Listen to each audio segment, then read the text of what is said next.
அனைவருக்கும் வணக்கம். விஜய பார்த்தா போதும்னு போனவங்களை பத்தியும் இந்த தற்கூரி தலைவன் விஜயம் பத்தி தான் இன்னைக்கு நம்ம பார்க்க போறோம். பார்க்கறதுக்கு முன்னாடி நீங்க ஈக்குவல் 53 சேனலை சப்ஸ்கிரைப் பண்ணீங்கன்னா சப்ஸ்கிரைப் பண்ணிக்கோங்க. மறக்காம அந்த பெல் பட்டனையும் கிளிக் பண்ணிக்கோங்க.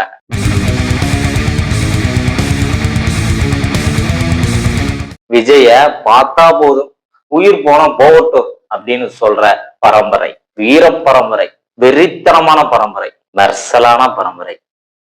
பாருங்க. அடச்சே, 5 பவுன் நகையை அடிச்சுட்டாங்கன்னு நீங்க அழலாமா? சொல்லுங்க, நீங்க அழலாமா? அந்த 5 பவுன் நகையை விட்டு தொலைங்க. அதுதான் விஜய் அண்ணாவை பார்த்துட்டீங்கல்ல.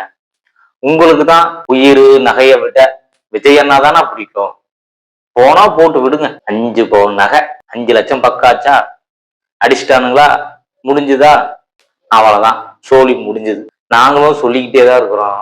ஆனா நீங்க தான் மறந்து போயிடுறீங்க. பெண்களுக்கு யாருக்கிட்ட இருந்து பாதுகாப்பு இல்லைன்னா இந்த டிவிக்கு தற்கொலை கிட்ட இருந்துதான் பெண்களுக்கு பாதுகாப்பு இல்லை.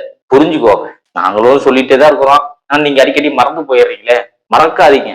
ஒரு நாளைக்கு நீங்க ஒரு 10 டைம் 20 டைம் எழுதுங்க. ஆமா, பெண்களுக்கு பாதுகாப்பு இல்லை. யாருனால? டிவி கேவல் இருக்கிற தற்கொலை தொண்டர்களால பெண்களுக்கு பாதுகாப்பு இல்லை அப்படின்னு எழுதுங்க.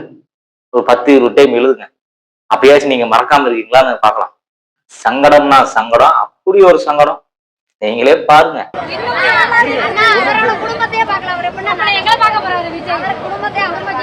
கரெக்டா தானே சொல்லியிருக்காங்க.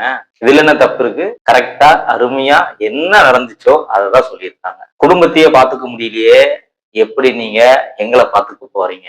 கரெக்டு தானே? இதுல எந்த ஒரு தப்பு இல்லையே. எங்க போனாலும் அடிக்கு மேல அடியே வாங்குறமே. ஏன்னு ஒரு நாளாச்சும் நீங்க யோசிச்சு பார்த்திருக்கீங்களா? ஏன் நீங்க யோசிக்க மாட்டேங்கிறீங்கன்னா, உங்களுடைய தற்கொலை தலைவன் உங்களை அப்படியே மைண்ட் வாஷ் பண்ணி அப்படியே ஒரு பக்காவா விஜய் என்ன சொன்னாலும் கேட்கணும். திமுக எதிரினாலும் ஓகே எதிரி.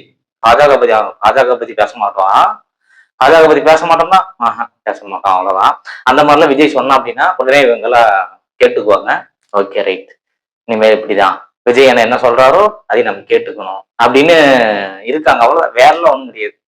ஏன்னா இந்த அக்கா அருமையா சொன்னாங்க, குடும்பத்தையே பாத்துக்க முடியல, எப்படா கண்ணா எங்களை நீ பாத்துக்க போற? கரெக்டு தானே? அருமையா சொல்லியிருக்காங்க. அக்கா அவங்களுக்கு பாராட்டுகள். எரிச்சலா இருக்குங்க, எரிச்சலுக்கு மேல எரிச்சலா இருக்குங்க. பர்மிஷன் தரலன்னு ஒப்பாரிக்கு மேல ஒப்பாரி வச்சு அழுதுட்டு இருந்தான். இப்போ பர்மிஷன் கொடுத்ததுக்கு அப்புறம் ரத்து பண்ணிட்டு இருக்கான். டெய்லியும் காலையில இருந்து நைட்டு 10 மணி வரைக்கும் ஸ்டாலின் ஐயா அவர்களும் உதயநிதி அண்ணா அவர்களும் ஏன் எடப்பாடி கூட ஒரு நாள் விடாம பிரச்சாரம் பண்ணிட்டு இருக்காங்க. இந்த புல்லு புடுங்கிக்கு மட்டும் ஒரு நாளைக்கு 4 நாள் ரெஸ்ட் எடுக்கிறாங்க. நீங்களே சொல்லுங்க. பர்மிஷன் தரலன்னு சொன்னான், இப்ப பர்மிஷன் கொடுக்குறாங்க. போனா ஒரு தொகுதி தான் போவேங்கிறான். திடீர்னு இந்த டயர் ஃபயர் ஆதவனுங்கிறான், இல்ல ஒரு தொகுதிக்கெல்லாம் வரமாட்டாரு, போனா ஒரு 10 தொகுதி 20 தொகுதி தான் போவாரு அப்படிங்கிறான். இது என்ன ஒண்ணுமே புரியல. மாத்தி மாத்தி மாத்தி பேசிட்டே இருக்காருங்க. அதுதான் ஒரு மைண்ட்லயே வச்சுட்டே இருக்கானுங்க அவங்களுடைய தற்கொலை தொண்டர்களை. இப்ப இதுல என்ன பிரச்சனைனா, எப்படி இருந்தா விஜய் ரெஸ்ட் எடுக்க போறாப்ல. சரி, ஏதோ மேல பழி தூக்கி போடுவான். அந்த 4 நாள் ரெஸ்ட் எடுக்கிறதுக்கு என்ன பண்றது? ஒரே ஒரு நாள் போய் பார்த்தா போதுங்க. இந்த தற்கொலை கூட்டத்தை ஒரு நாள் பார்த்தா போதும். எதுக்கு போய் டெய்லியும் போய் பார்த்துட்டு? அதனால விஜய் என்ன பண்ணிட்டாருன்னா, சரி போதும், ஒரு நாள் போய் தற்கொலை கூட்டத்தை பார்த்துட்டு ஒரு 4 நாள் ரெஸ்ட போட்டு 5ஆவது நாள் மறுபடியும் போ, அங்கேயும் போய் நண்பா நம்பி சொன்னா போதும், மறுபடியும் தற்கொலை கூட்டமெல்லாம் நம்ம பக்கம்தான். அதனால இப்படி ஒரு பிளான் பண்ணிருக்காப்ல. இதுல இந்த தற்கொலை கூட்டத்தை நம்ப வைக்கணும்ல. அதுக்காக விஜய் என்ன பண்ற அப்படின்னா, ஆமா திமுக தான் பர்மிஷன் தரமாட்டேங்கிறாங்க, இதுக்கு காரணம் திமுக தான், இதுக்கு காரணம் காவல்துறை தான் அப்படின்னு ஒரு பிம்பத்தை உருவாக்குறானுங்க. அந்த பிம்பத்தை இந்த தற்கொலை கூட்டா நம்புறானுங்க. அவ்வளவுதான், வேற ஒண்ணும் கிடையாது. இப்ப உங்களால புரிஞ்சிருக்குன்னு நினைக்கிறேன். எப்படி ஒரு நாளைக்கு 4 நாள் ரெஸ்ட், அப்படி ரெஸ்ட் எடுக்கிறாப்ல அண்ணன். சின்ன உசேன் போல்ட்ட பாக்குறீங்களா? பாருங்க, எடுத்தே போற ஒரு ஓட்டம், அப்படி ஒரு ஓட்டம். உசேன் போல்ட்டே மிஞ்சிருவா அப்படியாட்டுக்குதே. என்னங்க இவ்வளவு ஸ்பீடா ஓடுறாப்ல?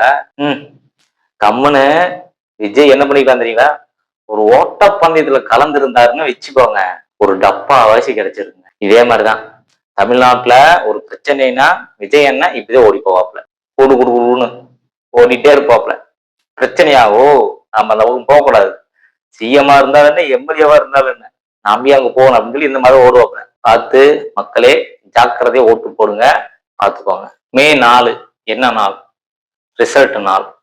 அந்த ரிசல்ட் நாளுல நாம முக்கியமா தெரிஞ்சிக்க வேண்டியது என்னன்னா, தமிழ்நாட்டுல இருக்கிற தொகுதியில எத்தனை தற்குறிங்க இருக்காங்கன்னு தெரிஞ்சுக்கிற நாள். அதனால எல்லாரும் கொஞ்சம் வெயிட் பண்ணுங்க. மே 4ஆம் தேதி வரைக்கும் கொஞ்சம் வெயிட் பண்ணுங்க. உங்களுடைய தொகுதியில எத்தனை தற்குறிங்க இருக்காங்க அப்படின்னு உங்களுக்கு தெரிஞ்சிடும். உங்களுக்கு பிடித்த நபரோ இல்ல உங்களுக்கு பிடித்த நடிகரோ அரசியலுக்கு வந்தாதான் உங்களுக்கு அரசியல் அறிவு வரும்னா, அப்படி வரும் அரசியல் அறிவு என்னுடைய சமம். நன்றி.